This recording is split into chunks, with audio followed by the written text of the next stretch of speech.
નમસ્કાર dB live ન્યૂઝમાં આપનું સ્વાગત છે। રાજગઢ પોલીસે ફરી એક વખત પરોલી પાસેથી મોટરસાયકલ ઉપર મીણિયાના થેલામાં ભરીને લઈ જવાતો ઇંગ્લિશ દારૂના જથ્થાનો પ્લાસ્ટિકના 750 મિલીના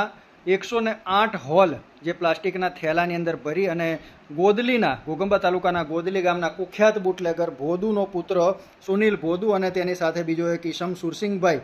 ભારત સુરસિંગ જે જઈ રહ્યા હતા તેને બાતમીના આધારે રાજગઢ પોલીસ સ્ટેશનના પીએસઆઈ આર એસ રાઠોડ તથા તેમના સ્ટાફ દ્વારા વોચ ગોઠવી અને પરોલી ચોકડી નજીક તેમને આંતરી તેમની બાતમીવાળી બાઇકને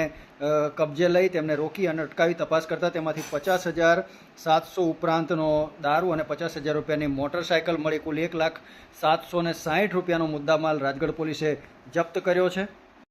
બનાવની પ્રાપ્ત વિગતો અનુસાર રાજગઢ પોલીસ સ્ટેશનના પીએસઆઈ આર એસ રાઠોડનાઓને આજે રોજ બાતમી મળેલ હતી કે પરોલી ચોકડી નજીકથી એક પલ્સર મોટરસાયકલ ઉપર 2 ઈસમો ઇંગ્લિશ દારૂનો જથ્થો લઈ અને પસાર થનાર છે। જે બાતમીના આધારે વોચ ગોઠવી અને તપાસ કરતા બાતમીવાળી મોટરસાયકલ આવતા તેને અટકાવી અને તપાસ કરતા તેમાંથી 108 નંગ હોલ ઇંગ્લિશ દારૂના મળી આવેલ, જેની કિંમત ગણતા 50,760 તથા મોટરસાયકલની કિંમત 50,000 મળી પોલીસે કુલ 1,760,000 રૂપિયાના મુદ્દામાલ સાથે ગોદલી ગામના કુખ્યાત બુટલેગર ભોદુનો પુત્ર સુનિલ ભોદુ તથા ભારતભાઈ સુરસિંગભાઈ રાઠવા રહેવાસી ગોદલીનાઓને ઇંગ્લિશ દારૂના જથ્થા સાથે ઝડપી પાડી જેલ ભેગા કર્યા છે। અનેક વખત દારૂ પકડાવા છતાં આ કુખ્યાત બુટલેગર પોતાના ધંધામાંથી હાથ પાછો ખેંચવા માંગતો નથી તેવું જાણવા મળી રહ્યું છે અને અનેક વખત પોલીસ દ્વારા તેને પકડવામાં પણ આવેલ છે। લક્ષ્મણ રાઠવા સાથે ડીબી લાઈવ ન્યૂઝ।